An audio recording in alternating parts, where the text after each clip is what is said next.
ikamva labantwana liyafa. Yabona? When it comes umntana iminyaka inyuka aze abe improve esikolweni, ithi loo nto iyadestroyeka. Yabona?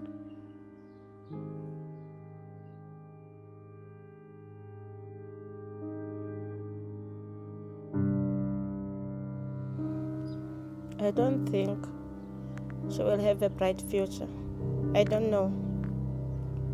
But what I know is that there's no education.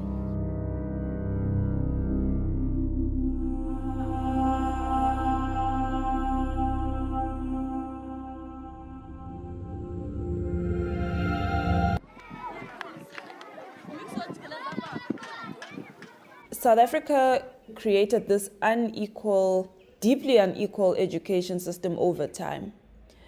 And it was most expressed when the nationalist government put in place Bantu education.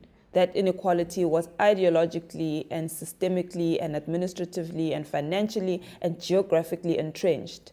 So you had this system that was just completely segregated and unequal. What is this? It is a piece of soil. Altogether, what is this? It is a piece of soil.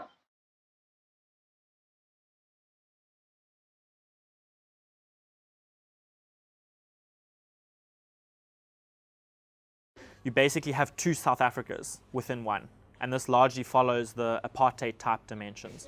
If your parents are on the top part of the labor market, where do they send their children? They send their children to the well-functioning school system. If your parents are on the bottom part of the labor market, which makes up 80%, where do you send your children? You send your children to the free schools, which is the bottom. The poorest 70% of schools don't charge any school fees. And so these two cycles perpetuate each other. The top perpetuates the top, the bottom perpetuates the bottom. So that now in 2014, we actually have higher inequality today than we did at 1994 at the time of the transition. So the Gini coefficient in South Africa is higher today than it was in 1994.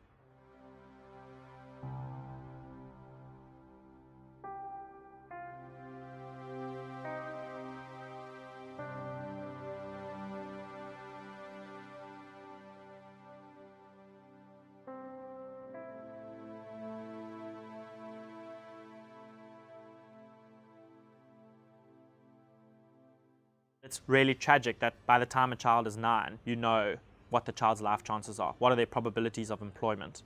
Extremely low. You have 50% youth unemployment between 18 to 24-year-olds. And the probability of falling into that unemployed category if you're in the dysfunctional system is multiple times if compared to if you're in the top part of the schooling system. So the idea of social mobility in South Africa is a myth. Do you know what I mean? For most people, your life chances are determined by where you're born, the race of your parents, the existing income and educational status of your parents. Those things are highly, highly predictive of where you end up in society, which is tragic. And it's the sort of anti-social mobility, that you have these structural inequalities that predetermine where you will end up in society. It's got nothing to do with your ability, your motivation, or your aptitudes. It's got everything to do with where you're born and the current social standing of your parents. There's this whole scale application of responsibility. Parents now expect a teacher has to discipline their child. The teacher blames the principal and the school management team for not giving them enough time or for overworking them, and that's why their kids are failing. The principal is blaming the circuit manager that he never visits my school, is not supporting me. The circuit manager blames the district director. The district director blames the executive management here. So there's that cycle. No one wants to take responsibility for their failures. And unfortunately, because as you said yourself, we did not dismantle the whole structure. We only took out sections. You'll find that structurally and socially, the vestiges of apartheid still remain.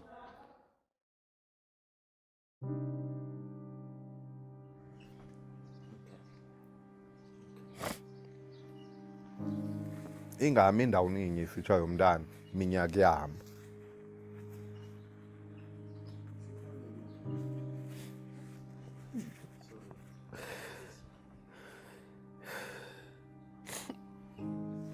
So yonke ke ngoku le nto akhona indifisa kabuhlungu uba ndihleli nje ndibaleka isithubeni, yabo. 11 years of age, grade 3. Yabo? Ikhona iyaxelela nje uba ikhona into engadibaniyo apho. Inobiphi.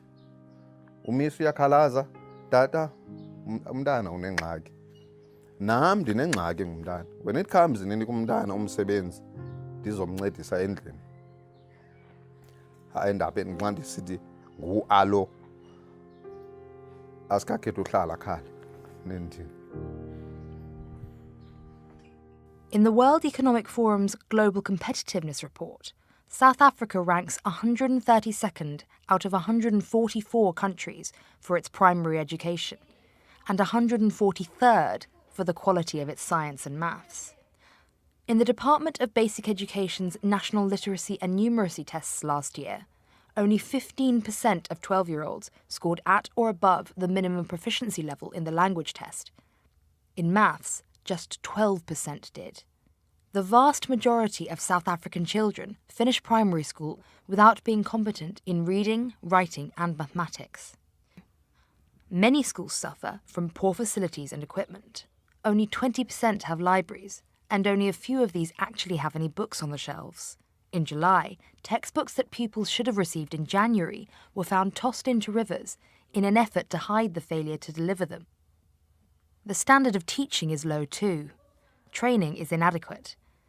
South Africa needs 25,000 new teachers a year, but only around 10,000 qualify.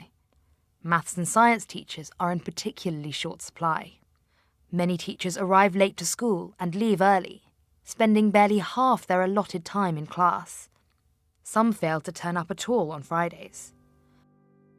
If you go into well-off schools, you'll see that the ideology in those schools is the intellectual life of the child is important. It's the opposite in schools that don't function. And as a result, what we're actually teaching children, without even having to say it, is that you don't have to think. You don't have to value what's, reflection. You don't have to value literature. You don't have to value thought. You just have to function and get by, because we are functioning and just getting by through this system. 51% of children in that weakest performing half of schools are illiterate. So that's every second child is completely illiterate in their mother tongue after 4 years of formal full-time schooling.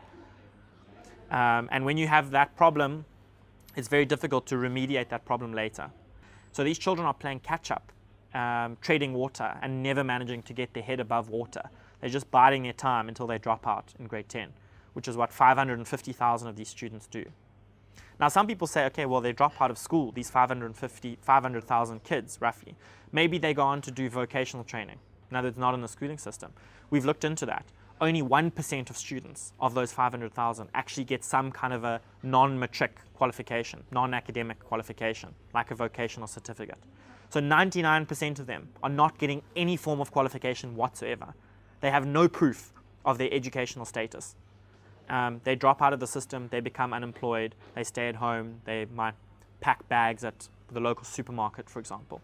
And those are the people, the first people that fill the lines of the unemployed. And that's largely how we have 50% unemployment between 18 to 24-year-olds in South Africa.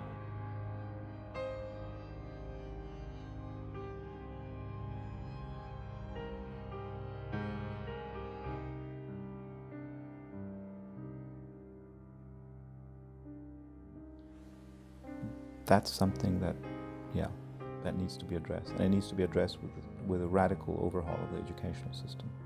And it's not going to happen, probably not going to happen, if we let the state do it on its own. We need to start engaging in activities as a people, right? And creating power through solidarity. Yeah.